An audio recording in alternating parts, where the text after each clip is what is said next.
the life of a Song dynasty calligrapher. The morning light filters through the wooden lattice window of my study, casting soft shadows over my desk. The air is cool, and the faint scent of ink lingers from the previous night's work. I carefully lift my inkstone, feeling its smooth, worn surface beneath my fingers. Today, I must complete a commission for the emperor himself, a scroll of poetry that will adorn the walls of his palace. My hands must be steady, my mind focused. I begin by grinding the ink stick against the stone, slowly adding water until the mixture is rich and dark. The rhythm is meditative, allowing my thoughts to settle like ripples calming on a pond. The brush in my hand is made from fine wolf hair, bound to a bamboo handle, supple enough to create both bold and delicate strokes. I take a deep breath and dip the tip into the ink, feeling the weight of my duty. Each stroke must flow with precision, embodying the principles of harmony and balance. Calligraphy is more than writing. It is the expression of one's soul, a reflection of discipline and years of devotion.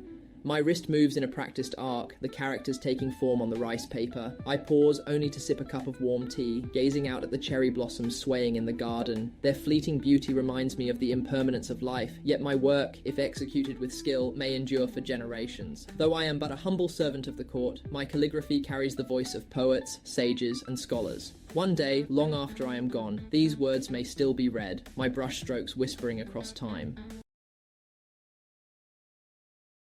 The sun rises over the towering peaks of the Andes, casting a golden glow across the valley below. The air is crisp, carrying the scent of damp earth and the distant aroma of burning wood from early morning fires. Our terraces, carved into the mountainsides by generations before us, glisten with dew, each step a testament to the ingenuity and resilience of our people. I kneel, pressing my fingers into the cool, fertile soil, feeling its life-giving energy pulse beneath my hands. I whisper a quiet prayer to Pachamama, the sacred mother who nurtures us all, offering my gratitude for her endless generosity. Today, our Ailu, our family, our community, gathers in harmony, bound by a shared duty to honor the land that sustains us. The elders lead the ceremony, their voices steady with wisdom passed down through the ages. We place offerings of coca leaves and chicha upon the earth, humble gifts of thanks for the rains that quenched our fields, for the sun that ripened our maize, and for the ancestors who guide us still. I look out over the terraces, stretching like stairways to the heavens, and I see more than fields. I see our history, our survival, and our future.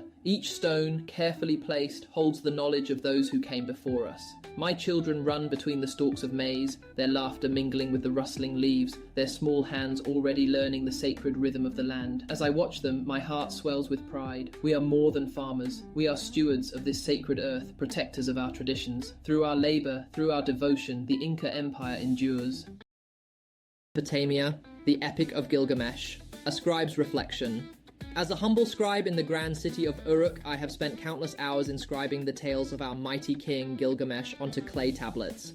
His story, preserved in the Epic of Gilgamesh, is more than a mere legend. It is a lesson on mortality, friendship, and wisdom. The people of Uruk once trembled under his oppressive rule, his unmatched strength and arrogance weighing heavily upon them. In response to their pleas, the gods shaped Enkidu, a man of the wild, equal in strength to Gilgamesh. Their initial rivalry gave way to an unbreakable bond, and together they sought adventure beyond the walls of Uruk. Their greatest feats include the perilous journey to the cedar forest, where they faced the monstrous guardian Humbaba. With divine favor and courage, they struck him down, angering the gods. Later, when the goddess Ishtar sought Gilgamesh's love, he scorned her, provoking her wrath. She unleashed the fearsome bull of heaven, yet Gilgamesh and Enkidu triumphed once more. However, this defiance of the divine carried a heavy price. Enkidu fell ill and perished, plunging Gilgamesh into despair. Haunted by the fragility of life, Gilgamesh embarked on a desperate quest for immortality, seeking the wisdom of Utnapishtim, survivor of the Great Flood. Yet, despite trials and revelations, he learned that eternal life is the domain of the gods alone. Resigned yet enlightened, he returned to Uruk, realizing that his true immortality lay not in endless life, but in the enduring legacy of his kingdom.